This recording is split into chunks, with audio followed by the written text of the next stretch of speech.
Well, I've been thinking about what I could talk about to try to encourage those of you in jiu-jitsu, and because I know sometimes it can be, discouraging at times, and I've had my own moments where I get kind of down on myself and feel like you're doing really good for a season, and then you feel like it begins to kind of drop off a little, and the question is, what can you do to just kind of keep yourself motivated?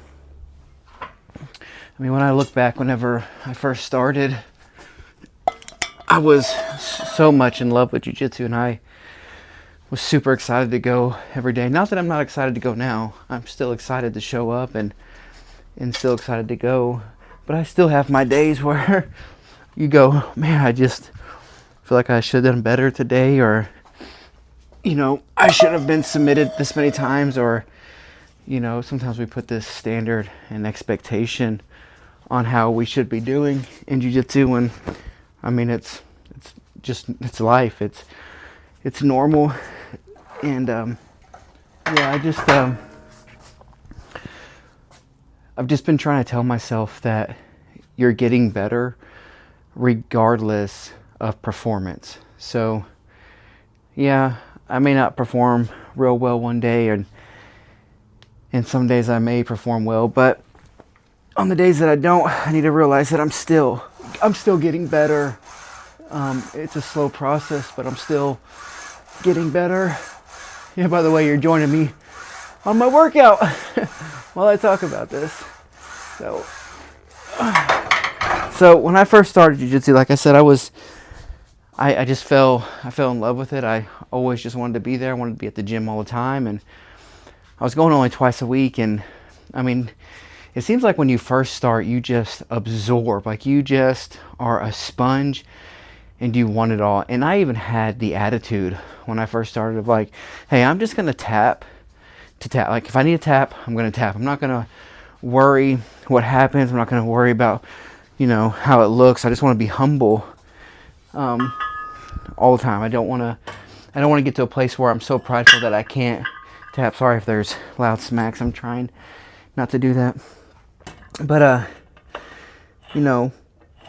try to keep myself at a place where, I would say I want to be humble. I want to just know that, hey, I'm not perfect. I'm not going to do it all the time. And tapping is not a bad thing. It's just interesting how the mindset can change. And I think just because it's a competitive sport, you want to win and you don't like to lose. And so when I first started, I just kept that mentality. I just wanted to do well, and I wanted to be humble and be willing to tap whenever I needed to. And I also noticed when I first started that the way that I received technique was different. It almost felt like I was learning way more. And I'm sure whenever you start anything, it feels that way. I've been learning Spanish now for over 2 years, and it seems like when I first started, I was picking up so much more. And it was just, I was so hungry for Spanish, and I'm still hungry for Spanish. I can't tell, it's slowed down a little, And so the same is like for jiu-jitsu. A lot of guys start off and they are so hungry. They just want to be at every class, as many classes as they can be at. And I don't think there's a problem with that. I think you have to be aware of injury and overdoing it in your body. Sorry if that smacked. Overdoing it and causing injury, or even just not focusing on other things that are more important. I mean, obviously, jiu-jitsu is fun and we all enjoy doing it, but there are more important things than just jiu-jitsu. And I mean, if you have your priorities right, then train all you want to train. But if you're kind of like me, I have an addictive personality. I was in addiction for a long time, and the Lord set me free. And I'm talking pain pill addiction, about to lose my marriage. And so I have an addictive personality where I can just drive and focus on one thing. But if you're the kind of person that you're like, man, I can set my priorities, train as much as you want to train, and that's good, man, then train. But I would just be mindful of while you're training, just to be careful, just to if you're training a lot when you first start, just be careful of injury. I remember I got injured within my first year, less than that, my first 3 or 4 months, and I had a knee injury, and I've just recently figured out what it was from. So the reason I figured it out was because we started doing a lot more heel hooks, and what had happened was I was doing a scissor sweep, and when I was just starting off and I was so zealous to just do very well and just be like really good, and I was at spazzy white belt. So I remember getting in this scissor sweep position, and when you're in that position, you know, you put your knee, I was my right knee, I put it across the belly or the chest, I can't remember, it was kind of maybe in the middle, but I was trying to force the sweep. You kick out that leg and you scissor over, right? I think my knee went down and I rotated my body, and I was trying to force the sweep, and I popped my knee, and I didn't realize that I had actually heel hooked myself until, like I said, just recently, because we've been doing more heel hooks, a lot more heel hooks recently the past year, and I thought back on it, I was like, man, that's how I hurt myself, being overzealous. So today I'm gonna do some legs, and it's actually, I haven't worked out in like 4 or 5 days, so I'm probably gonna do a full body, but I'm probably not gonna bring you around for the whole thing. Just wanted to talk for a minute about learning to continue and to persevere through jiu-jitsu, especially whenever it starts to get a little discouraging. But yeah, I got injured pretty quick when I first started, and then I didn't take off right away. I kept training injured, and I went and saw the doctor, and he said, hey, you're okay, there's no real injury, you'll be all right, you just need to take time off. And I didn't take time off, and I should have listened to what the doctor said and took time off and gave my knee time to rest. And I didn't, because I was so in love with the sport. I just wanted to train, and I actually ended up hurting my left knee alongside my right knee because I was being dumb and not taking the advice of the doctor. He was a sports medicine doctor. He should have just listened to what he said. And so I recommend that if anyone gets injured, you know, just take time off and make sure you get better, because it's better to get better than to injure yourself even worse. So yeah, if you first start off jiu-jitsu, everything, you're just absorbing everything. I feel like a sponge. And then I think it was like mid blue belt, maybe. Maybe close to purple, I don't know. But it seemed like my learning, not that it slowed down, but it was like, it's like I had a lot in there, and I was trying to learn so much, but nothing really stuck anymore. I would see the technique, perform and drill the technique, and then it was almost as if I would forget. But like every 3 or 4 weeks, we would do something, and I'd go, bing, and it would just click. Maybe some of y'all know what that is, how that happens, and it would just click, and it just made sense. So there was this process in there where I was getting very discouraged about showing up to class because I didn't feel like I was learning anything. It felt like it took longer to learn, and I still showed up twice a week, and I really enjoyed it, and was just devouring being in class, you know, and devouring doing rounds and learning technique. And but for some reason it took longer at some period to, like I said, maybe mid blue belt, where it just I wasn't learning as quickly, which was definitely a bummer, and was definitely discouraging. But I really didn't start to feel moments of burnout, or just I don't know if burnout's the answer. Maybe it's like, what would you say? Just too much. I don't know. Jiu-jitsu until I think it was mid purple, beginning purple. Now I did experience it during brown belt, and it was because I was being impatient. I knew I'd been a brown belt for about a year, maybe a little over a year, and I was just so hungry, you know, to get promoted, and I had the wrong the wrong mindset. I did a short earlier today about having the right mindset about not looking just to promotions. And I was just so fixated on just wanting that time to go by instead of enjoying my journey. And so I did go through a season where I was like, oh, I'm like, dude, I just want to get promoted and be done with this.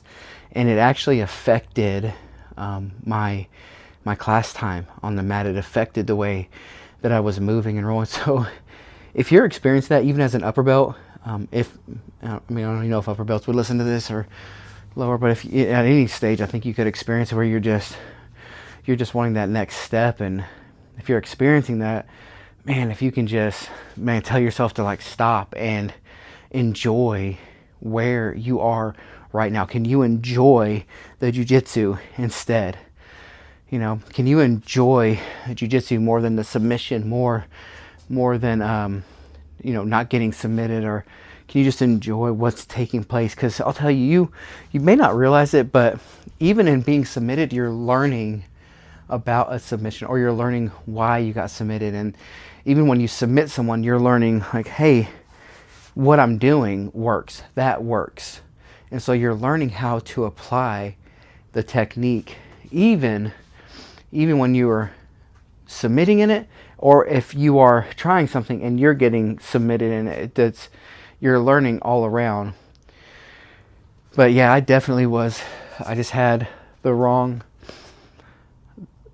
perspective probably in the past 6, 7, 8 months. It was definitely difficult to push through.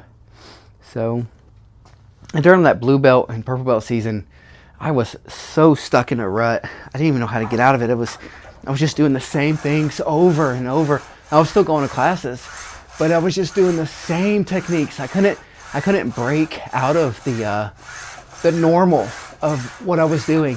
And it's not that what I was doing wasn't working. It was just the same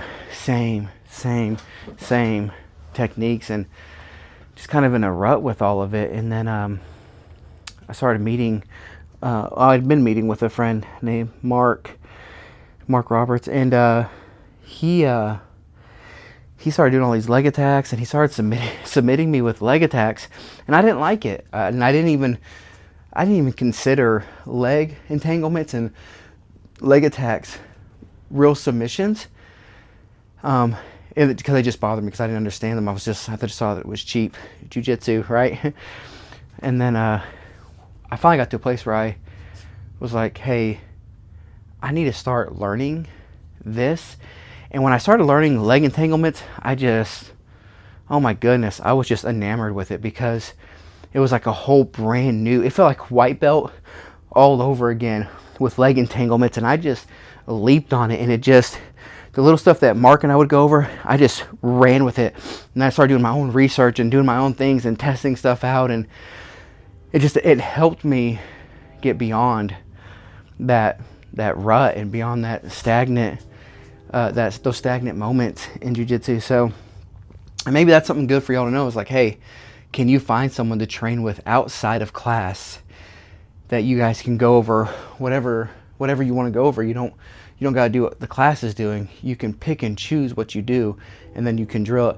I did a video like that with Mark, trying to coach people on how to train outside of class, and not just meet up with someone and just beat each other up for an hour, just do like open mat with the same person, but maybe do something that would help you go beyond what you're normally doing.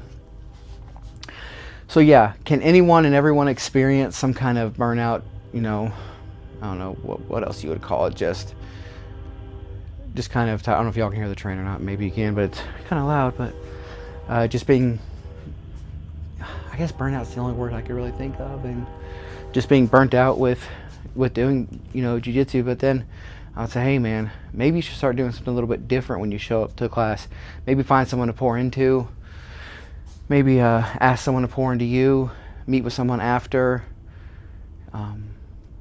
Try something different in your game. Maybe just take some time and let yourself get beat up for a while and learn defense the whole time. Just do something completely different. Get back to the roots of just being brand new. Like, try to help try to get yourself to view things as if you just started over. You know, go back to the very beginning, figure out why you liked it so much when you first started. And yeah, me getting promoted to black belt was great, but I'm able to look back and go, oh, I just should have. It's gonna happen. There's a guy named Professor David Garcia. He was the no-gi coach at one point. I don't remember what year, but he started his own school, and I started helping him. And I started helping out with his kids class for just a little bit. I was a blue belt at the time, and he had made the comment to me. He goes, "Man, you'll be a brown belt before you know it." And I'm just a blue belt at the time, and I'm thinking, dude, what are you talking about, man? Like, that seems really far away. And it's so crazy because he was so right. Before I even knew it, I was a brown belt. You know, time just flew. It just went by real quick, real fast. And then I couldn't believe how fast it went by.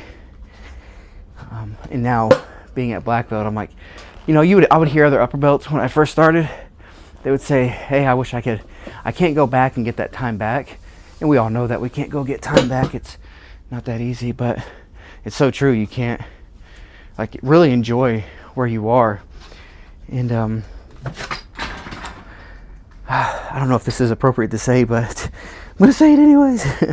I would really encourage anyone who starts jiu-jitsu, if you have any experience, I don't even know why this is coming to my mind, if you have any experience in grappling whatsoever, man, if you could learn to just give yourself some time within a school and learn from people that have been at the school a little bit longer than you, just to show that you're willing to learn something new. Because I know you may know some grappling and you understand some of the art of grappling, but coming to a school with people that have been there for a while, or even someone that's been there a year, you know, it's always nice to show that kind of respect and honor.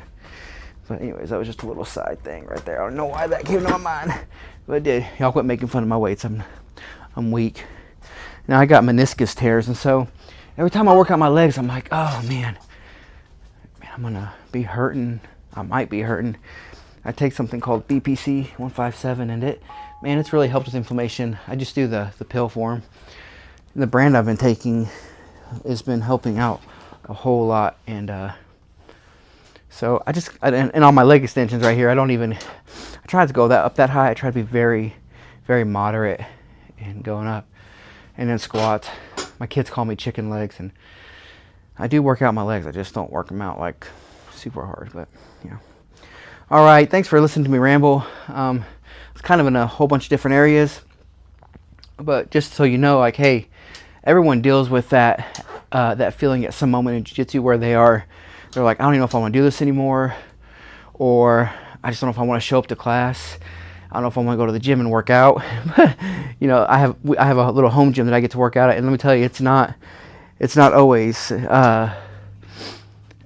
easy to get here, but sometimes you got to force yourself. So same with jiu-jitsu, force yourself to go, and sometimes you got to tell yourself to be quiet, man, and like, listen, you are going to train. You're going to train today. I don't care what you say. And if you get tapped, deal with the emotions, and that's a whole other conversation. You know, stop, being so hard on yourself and being a baby. Everyone gets subbed, you know. Everyone's got to deal with that. Everyone's got to deal with that pride. And there's a whole other thing I want to talk about in regards to just the changing of people within the gym. So you're a blue belt, and you're destroying this one white belt, and all of a sudden he comes up after a year and a half, almost 2 years of jiu-jitsu, and then he's giving you a hard time, like and then you have to deal with that. Like, man, I used to always beat you up, but now you're starting to tear into me, and you got to deal with that, and like, got to let your pride die. So, all right, man. Till next time. Hey, have fun. Make it your own.